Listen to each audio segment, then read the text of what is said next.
చంద్రబాబు నాయుడు గారి చిత్రపటాన్ని నేలకేసి కొట్టి 200 కోట్లు గతంలో నాతో ఖర్చు పెట్టించుకుని ఈరోజు నన్ను మోసం చేసిన తెలుగుదేశం పార్టీ అంటూ ఈరోజు నర్సరావుపేటకు సంబంధించినటువంటి రాయపాటి రంగారావు గారు, అంటే తెలుగుదేశం పార్టీలోని సీనియర్ నాయకులు, ఆయన యొక్క బాధను వ్యక్తపరుస్తూ రాజీనామా చేశారు తెలుగుదేశం పార్టీకి. అయితే ఎలా చూడాలి? ఇప్పుడు అదే స్థానంలో తెలుగుదేశం పార్టీ ఒక బీసీ అభ్యర్థికి ఇస్తున్నట్టుగా ఒక ఆరోపణలు వస్తున్న నేపథ్యంలో ఇప్పుడు ఈయన పార్టీని వీడడం, ఇతనికి సీట్ రాదనే ఒక అభిప్రాయానికి రావడం, వైసీపీలో చేరడం, చంద్రబాబు నాయుడు గారి మీద విపరీతమైన భోషలకు దిగడం. సో మీరు ఎలా చూస్తున్నారో ఆ రాయపాటి రంగారావు గారికి సీట్ ఇవ్వకపోవడాన్ని మీరు ఏ కోణంలో భావిస్తున్నారా? మేము అనేది ఏంటంటే రాయపాటి వాళ్ళ కుటుంబానికి తెలుగుదేశం పార్టీకి ఎటువంటి సంబంధం లేదు. వాళ్ళు కాంగ్రెస్ కుటుంబం. వాళ్ళు ఏంటంటే 1982 నుంచి కూడా 2014 రాష్ట్ర విభజన జరిగే వరకు కూడా రాయపాటి వాళ్ళ కుటుంబం కాంగ్రెస్లోనే ఉన్నటువంటి పార్టీ అన్నమాట. అట్లా కాంగ్రెస్ పార్టీలో ఉండి వాళ్ళు కాంగ్రెస్ పార్టీకి రాయల్టీగా ఉండేటటువంటి పార్టీ. అప్పుడు ఏం జరిగిందంటే మనకి ఒక చిన్న హిస్టరీ ఉంది. The behind of history, Rangarao యొక్క ఆవేదన వెనక ఒక బిహైండ్ ఆఫ్ హిస్టరీ ఉంది. వాళ్ళ మీద సిబిఐ కేసు నమోదయ్యింది. దాదాపుగా 7,329 కోట్లు బ్యాంకులను మోసం చేశారు. బ్యాంక్ రాబర్స్గా మిగిలిపోయింది రాయపాటి వాళ్ళ కుటుంబం. దీనికి కారణం ఏంటంటే పోలవరం డ్యాము. ఈ పోలవరం ప్రాజెక్ట్ అనేది పోలవరం ప్రాజెక్టు గురించి తెలియకుండా మనము రాయపాటి రంగారావు గురించి మనం చెప్పుకోలేం. ఎందుకంటే దాని గురించి తెలుసుకోవాలా. 1941లో మద్రాస్ ప్రెసిడెన్సీలో ఉన్నప్పుడు అప్పుడు దివాన్ ఇరిగేషన్ చీఫ్ ఇంజనీర్ అయినటువంటి ఎల్ వెంకటకృష్ణ అయ్యంగారు ఒక సర్వే రిపోర్ట్ చేసి పోలవరం దగ్గర డ్యాము కట్టాలని అప్పుడు బ్రిటిష్ ప్రెసిడెన్సీలో ఉన్నటువంటి మద్రాస్ దానికి ఆయన ఇచ్చేసాడు రిపోర్ట్. దీన్ని క్లుప్తంగా చెప్తాను. 1946-47లో దానికి ఎస్టిమేషన్లు వేసి 129 కోట్లు ఖర్చు వస్తుందని చెప్పి ఆ రోజుల్లో రిపోర్ట్ ఇచ్చారు. ఆ తర్వాత మనకి బ్రిటిష్ వాళ్ళు దేశాన్ని వదిలిపెట్టిపోయి స్వతంత్రం రావడం, దాని తర్వాత ఆంధ్ర రాష్ట్ర ఉద్యమం 1953లో ఆంధ్ర రాష్ట్రం ఏర్పాటు, తమిళనాడు నుంచి ఇడిపోయి ఆంధ్ర రాష్ట్రం ఏర్పడటం, తర్వాత ఫస్ట్ ఎస్ఆర్సి ఫలితంగా ఆంధ్రప్రదేశ్ రాష్ట్రం ఏర్పడటం, ఇలా పోలవరం డ్యాము అటకెక్కిన తర్వాత మన తెలంగాణలో ఎమ్మెల్సీ అయినటువంటి అంజయ్య గారు, టంగుటూరి అంజయ్య గారు, ఆయన ముఖ్యమంత్రి అయ్యాడు 1980వ దశకంలో. అప్పుడు మొట్టమొదట పోలవరం ప్రాజెక్టుకి శంకుస్థాపన చేసినటువంటి వ్యక్తి టంగుటూరి అంజయ్య గారు. ఆ తర్వాత ఏం చేశారంటే ఆ డ్యాము ఆగిపోవడం జరిగింది. ఎన్నో ఇబ్బందులు పడతా వచ్చింది. ప్రజా ఉద్యమాలు ఒక సైడు పోలవరం డ్యాము కట్టాలంటే 2004లో రాజశేఖర రెడ్డి వచ్చిన తర్వాత 8,200 కోట్లతోటి పోలవరం ప్రాజెక్టు కట్టాలని చెప్పి ఒక డిపిఆర్ ఆమోదం చేశారు. ఆ డిపిఆర్ ఆమోదం చేసిన తర్వాత మొట్టమొదట మట్టి పనులు చేశారు. Right canal, left canal. Right canal వచ్చేనేమో 1,353 కోట్లు, 150 కిలోమీటర్ల పొడుగు. లెఫ్ట్ కెనాల్ ఏమో 115 కిలోమీటర్లు, 1,323 కోట్లు. మట్టి పనులు చేసుకొని నాకేసిపోయారు. అది కంప్లీట్ కాకుండా ఆగిపోయింది. అప్పుడు ఏం చేశానంటే ఈ తెలంగాణ ఉద్యమం ఫలితంగా 2014లో రాష్ట్రం 2 ముక్కలైపోయి విభజిత ఆంధ్రప్రదేశ్కు మొట్టమొదటి ముఖ్యమంత్రి గారు ఎవరయ్యారు?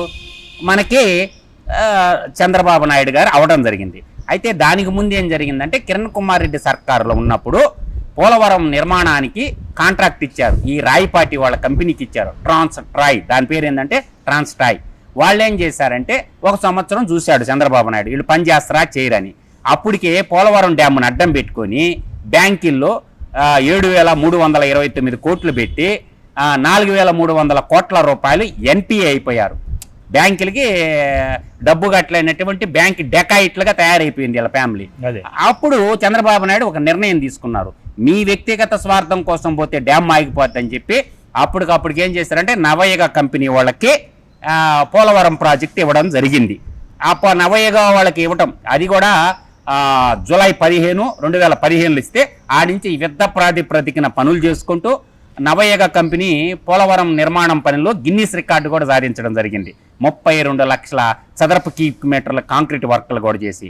ఇక్కడ సమస్య ఏమొచ్చిందంటే ఈ ట్రాన్స్-ట్రాయ్ అనే కంపెనీకి చంద్రబాబు నాయుడు పోలవరం డ్యాము పని చేయకుండా బ్యాంకులకు డబ్బులు ఎగ్గొట్టి సిబిఐ కేసులు పెట్టి సిబిఐ కేసులో ఇరుక్కొని పోయిండు. ఆ తర్వాత జరిగినటువంటి సన్నివేశం ఏంటంటే బ్యాంక్ రాబర్గా మిలిగిపోయిండు రాయపాటి సాంబశివరావు గారు. ఆయన ప్రస్తుత వయసు 83 సంవత్సరాలు. ఆయన 11వ లోక్సభలో రాజ్యసభ సభ్యుడిగా, 12వ లోక్సభ సభ్యుడిగా అయ్యాడు. అట్లా తర్వాత 13 వదిలిపెడితే 14, 15, 16 5 దఫాలు లోక్సభ సభ్యుడిగా ఎన్నికై రాయపాడ సభ కాంగ్రెస్ పార్టీలోనే ఆయన లోక్సభ అతని స్వలాభం కోసం తెలుగుదేశం పార్టీలోకి రావడం జరిగింది.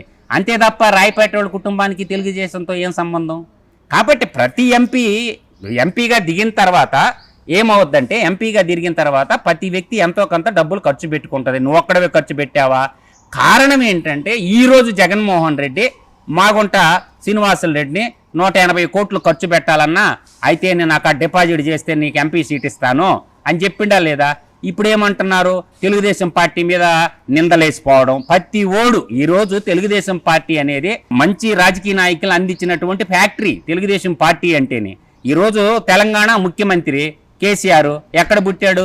తెలుగుదేశం పార్టీలోనే అయ్యి తెలంగాణలో 10 సంవత్సరాలు ముఖ్యమంత్రి పదవి చేసిండు. ఇవాళ ప్రస్తుత తెలంగాణ ముఖ్యమంత్రి ఎవరు?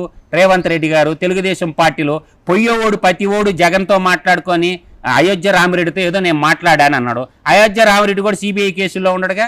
ఈజీ సాయి రెడ్డితో నేను మాట్లాడాడు. ఈజీ సాయి జగన్ ఈడీ కేసుల్లో సిబిఐ కేసుల్లో ముద్దాయి కదా. ఈ సిబిఐ కేసులు ఉన్న వాళ్ళందరూ ఒక చోటకు చేరతారు. దాని కేరాప్ అడ్రస్ యువజన శ్రామిక రైతు పార్టీ, అదే వైఎస్ఆర్సీపీ అంటారు కదా. యువజన శ్రామిక రైతు పార్టీలో ఈ ఈడీ సిబిఐ కేసులు ఉండే వ్యక్తులందరూ ఒక చోటకు చేరతారు. పోయేడేమో తెలుగుదేశం పార్టీని వాడుకొని ద్వారా పోయేటప్పుడు అది బూతుల పార్టీ కదా, ఎంత తిట్టినోడికే కదా టికెట్లో. అందువల్ల ఏంటంటే ఆడేదో ఆఫర్ వచ్చింది కేశినేని నానికి వచ్చినట్టు, ఈయన కేశినేని శ్రీనివాసరావుకి హామీ వచ్చింది కదా. తర్వాత ఆ విధంగా హామీ తీసుకొని పోయే ముందు ఏం చేస్తున్నారు? చంద్రబాబు నాయుడు తిట్టాలా, లోకేష్ని తిట్టాలా, లేకపోతే ఆడ ఇలువ ఉండ కదా. ఆ తర్వాత తొడగొట్టాడు. ఏది? మన డిక్కీ బల్చిన కోడి తొడగాని కొట్టినట్టు ఒక తొడగొట్టాడు. ఏమని? ఎట్ట గెలుస్తాడో మంగళగిరిలో నేను చూస్తా లోకేష్ అన్నాడు. సరే, ఇప్పుడు నువ్వు నిలబడతావు కదా ఏడో ఒక చోట నిలబడతావు కదా, నరసరావుపేటనో లేకపోతే గుంటూరు ఏడో నిలబడు. నువ్వు గెలిచి చూపిరాదా? తేట తెల్లం అయిపోద్ది కదా. పోయేటప్పుడు చంద్రబాబు నాయుడిని తిట్టడం ఎందుకు? ప్రతి ఓడికి లేస్తే చంద్రబాబు నాయుడిని తిట్టేది ఒక ఆనవాయితీగా పెట్టుకున్నారు. లోకేష్ని తిట్టడం ఒక ఆనవాయితీ. సరే, పార్టీ డబ్బులు తినేసినాడు, ఏదో లెక్క పత్రం మీద చూపిరాదా? ఇప్పుడు ఏ ఎంపీ అయినా నిలబడేటప్పుడు 7 నియోజకవర్గాలు ఉంటాయి. ఆ 7 నియోజకవర్గాలు ఎంపీ షేర్ ప్రకారం ఎంతో కొంత ఖర్చు పెడతారు. అట్టా తన గెలుపు కోసం ఖర్చు పెట్టుకున్న డబ్బులే కానీ తెలుగుదేశం పార్టీకి పెట్టినటువంటి డబ్బులు కాదు. తెలుగుదేశం పార్టీ ఇలా కేసుల కోసం పుట్టిన పార్టీ కాదు. తెలుగు ప్రజల ఆత్మగౌరవాన్ని దృష్టిలో పెట్టుకుని స్వర్గీయ నందమూరి తారక రామారావు గారు తెలుగుదేశం పార్టీని స్థాపించి దాదాపుగా ఇప్పటికీ 45 సంవత్సరాలు కంప్లీట్ చేసుకొని 46వ సంవత్సరంలో అడుగు పెడుతుంది తెలుగుదేశం పార్టీ. ఇటువంటి ఓడతోపులకి ఎవడు భయపడేవాళ్ళు లేరు. కాబట్టి నిజానిగాలు ఏంటంటే అతను ఏంటంటే ఒక డిపిఆర్ తయారు చేసుకున్నాడు సుబ్బు గారు. ఏం డిపిఆర్ అని కూడా నేను చెప్తాను. త్రాగునీటి డిపిఆర్ అనేది ఒకటి తయారు చేశాడు. ఏది? మేము తెచ్చుకున్నాం వెంకయ్యనాయుడిని పెట్టుకొని. మా ఉదయగిరి ప్రాంతంలో అప్పుడు వెంకయ్యనాయుడు గ్రామీణాభివృద్ధి మంత్రిగా ఉన్నప్పుడు, ముప్పవరపు వెంకయ్యనాయుడు గారు మన తెలుగుదేశం పార్టీ అధికారంలో ఉన్నప్పుడు మేము 11 మండలాలకి, ఉదయగిరి ప్రాంతంలో ఆత్మకూరు ప్రాంతంలో ఉన్న 3 మండలాలు, ఉదయగిరి నియోజకవర్గంలో ఉన్న 8 మండలాలు, ఈ 11 మండలాలకు కలిపి మేము 8,500 కోట్ల డ్రింకింగ్ ప్రాజెక్ట్ వెంకయ్యనాయుడు గారు మన తెలుగువాడు కాబట్టి భారతీయ జనతా పార్టీలో ఉన్న సాయం చేసిన. ఆ దృష్టిలో వీళ్ళు ఒక డిపిఆర్ తయారు చేశారు. ఇనుకొండ ఆ ప్రాంతం బ్యాక్వర్డ్ ప్రాంతం డ్రింకింగ్ వాటర్ తయారు చేయాలని చెప్పి ఒక డిపిఆర్ తయారు చేసుకొని కేంద్రానికి ఎత్తుకొని పోయినరు. అది శాంక్షన్ కాల, పాడు కాల. అదే ఎందుకంటే నీకు కాంట్రాక్టర్లు ఇస్తేనేమో చంద్రబాబు మంచోడా, నీ కాంట్రాక్టర్లు ఇకపోతే చంద్రబాబు నీకు దోపిడీకి సహకరించలేదని చెప్పి నువ్వు బ్యాంకుల్ని లూటీ చేసిన దానికి చంద్రబాబు నాయుడు మీద ఏం సిబిఐ కేసులు లేవే, చంద్రబాబు నాయుడు మీద ఏం ఈడీ కేసులు లేవే, లోకేష్ మీద సిబిఐ కేసులు లేవు, ఈడీ కేసులు లేవు. జగన్మోహన్ రెడ్డి వచ్చినాక పెట్టిన కేసులే తప్ప ఏమి లేవు కదా.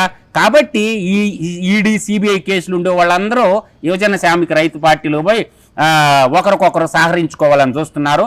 కాబట్టి పోయేవాళ్ళు ప్రశాంతంగా వెళ్ళిపోయింది, కానీ పార్టీ మీద నిందలేయొద్దు. మీరు వైసీపీ పార్టీలో పోవాలనుకున్నప్పుడు స్వచ్ఛందంగా వెళ్ళి పోటీ చేసి గెలవండి, అంతేగాని చంద్రబాబు నాయుడిని తెలుగుదేశం పార్టీని విమర్శించడం అనేది మంచి పద్ధతి కాదు, రాజకీయ నాయకుడికి ఉన్నతమైన లక్ష్యం కూడా కాదని నేను చెప్పగలను.